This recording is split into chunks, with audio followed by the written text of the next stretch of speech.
Hello dear student, welcome in our 10th lecture.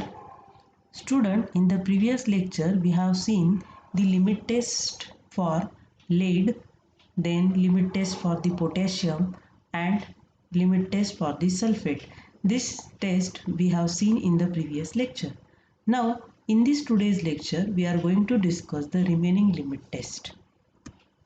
So the learning objectives of this lecture is, after completion of this lecture, student must know the limit test for the sulfated ash, then limit test for the total ash, limit test for the free formaldehyde and the limit test for the NN-dimethyl aniline.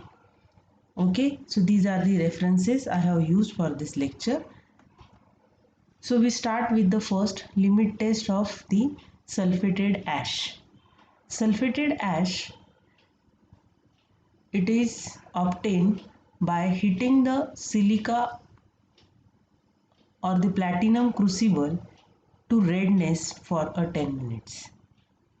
Cool in desiccator, weigh it. As per the individual monograph, transfer to the crucible 1 gram of the test substance under and weigh the crucible.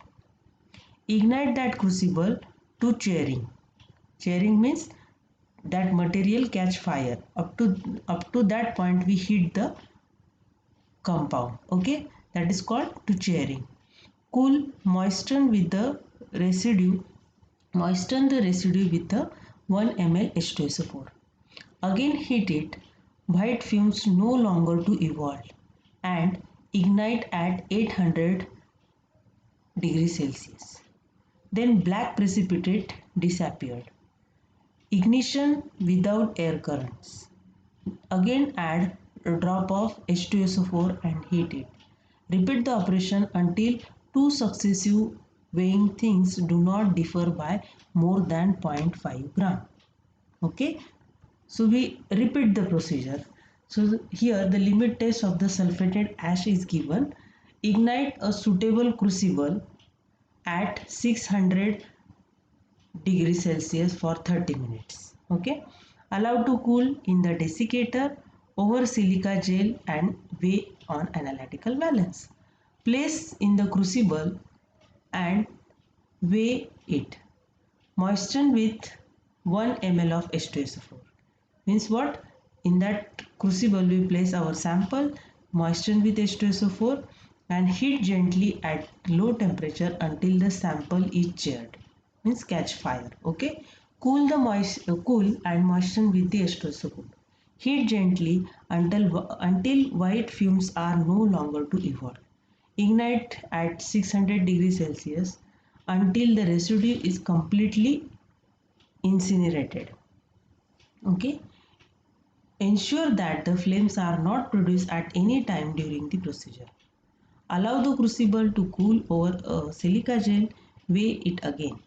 If the mass of the residue so obtained it is exceed the prescribed limit, repeat the moistening with the H2SO4 and ignite to constant mass. Means this procedure it is repeated up to we are not getting the constant mass. Okay. So in this way here we 2 times repeat the procedure for the limit test for the sulfated ash. So the residue on ignition, that sulfated ash test is the method to measure the amount of residual substances not volatilized from the sample when the sample is ignited in the presence of sulfuric acid. This test is usually used to determine the content of inorganic impurities in the organic substance. Means generally by this method, sulfated ash, it is nothing but the inorganic impurities which is present in the organic substance that can be removed by using this limit test. Okay, then the next limit test is the limit test for the total ash.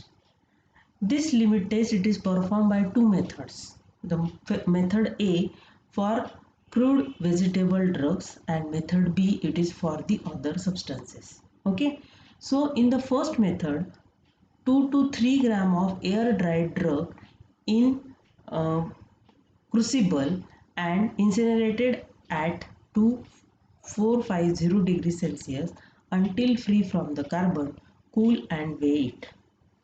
If carbon-free ash is not obtained, wash charred mass with the hot water, collect the residue on a filter paper, incinerate it again until ash is white or nearly white. Evaporate to dryness and ignite.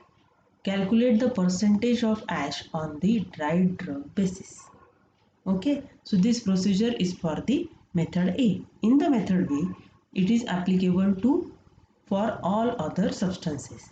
Heat the compound, cool and weigh on analytical balance, platinum or the silica crucible. Weigh accurately about 1 gram of test substance, dry and ignite to constant weight in a muffle furnace. Material should not be catch fire at any time during the procedure. If carbon-free ash cannot be obtained, produces as a directed in method A. Ignite to constant weight and calculate the percentage of ash on the dried basis. Then acid insoluble ash.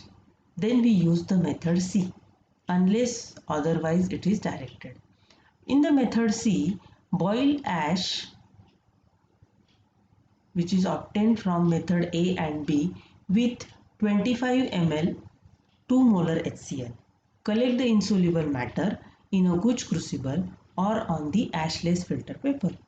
Wash and ignite, cool in a desiccator and weigh on analytical balance. And find out, calculate the percentage of acid insoluble ash on the dried drug basis. In the method D, the place ash means which is obtained in A and B or sulfated ash as directed in the individual monograph in a crucible.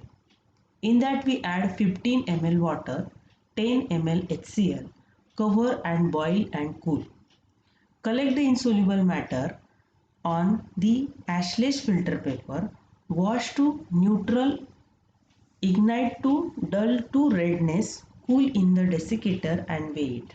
And find out the percentage, calculate the percentage of acid insoluble ash on the basis of dried basis. So water soluble ash is there, then boil that ash which is obtained in the A and B with the 25 ml water, collect insoluble matter in a Gooch crucible or ashless filter paper, wash with the hot water and ignite at 450 degrees Celsius. Weigh at the ash weight of insoluble matter, weigh of the water soluble ash means both are equal. Weight of the ash, weight of the insoluble matter and weight of the water soluble ash. All these are equal. And find out the calculate the percentage of water soluble ash on the basis of the dried basis. Okay. So if it is equal, then it pass the limit test. If it is not equal, something is different, then it is fail the limit test of the total ash. Okay. Then the next limit test for the free formaldehyde. It is performed by two methods, method A and method B. In that 1 ml 10-fold dilution of the preparation under the examination in a test tube. Add 4 ml water, 5 ml acetyl acetone reagent. Warm in the water bath at 40 degrees Celsius and allowed to stand for 40 minutes. This solution it is not more intense colored than the reference solution prepared at the same time. And in the same manner using 1 ml of solution containing 0.2002% weight by volume of the formaldehyde in place of the dilution of the preparation. The comparison should be made, examine the tube down their vertical axis. That means from this point, solution is not more intense than the standard solution. This procedure it is for the standard solution and this is the test solution. Okay, and the color of this test solution it is not more intense than the standard solution. This is performed in the test A. Then in the test B, again we take 1 ml 10-fold dilution preparation under the examination in test tube Add 2 ml water, 1 percentage of the phenylhydrazine hydrochloride, then 0.5 ml potassium ferrocyanide, 1 ml hydrochloric acid, and allow to stand for the 15 minutes. The solution, it is again not more intense color than the reference solution. The reference solution, which is prepared at the same time by adding 1 ml solution containing 0.002% of the formaldehyde in place of the dilution of the preparation. The comparison should be made. Examine the tube down their vertical axis. Okay, so again, by comparing the test solution and the standard solution, if the test solution it is more intense, then the limit test of formaldehyde get failed. The test solution it is less intense than the standard solution, then and then the limit test for the free formaldehyde get pass. Okay, in this way they perform the limit test for the free formaldehyde. Then the last limit test from this chapter, that is NN-dimethyl alanine.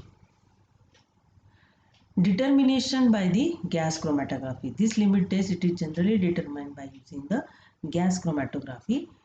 Method A, internal standard solution is prepared. As per the individual monograph, dissolve 50 mg of naphthalene in cyclohexane to produce a 50 ml, dilute 5 ml to 100 ml with the cyclohexane. Then test solution A. As per the individual monograph, take 1 gram of test substance to a centrifuge tube, add 5 ml 1 molar NaOH plus 1 ml cyclohexane, shake and centrifuge, use upper layer. Okay, that upper layer it is the test solution A. Then in test solution B, again we take 1 gram of test substance into the centrifuge tube, add 5 ml 1 molar NaOH solution, and so what happened, our compound get dissolved. In that we add 1 ml internal standard solution, shake and centrifuge. Again we use the upper layer. Okay, then we prepare the reference solution. In the previous case we prepare the test solution A and B. Now we prepare the reference solution.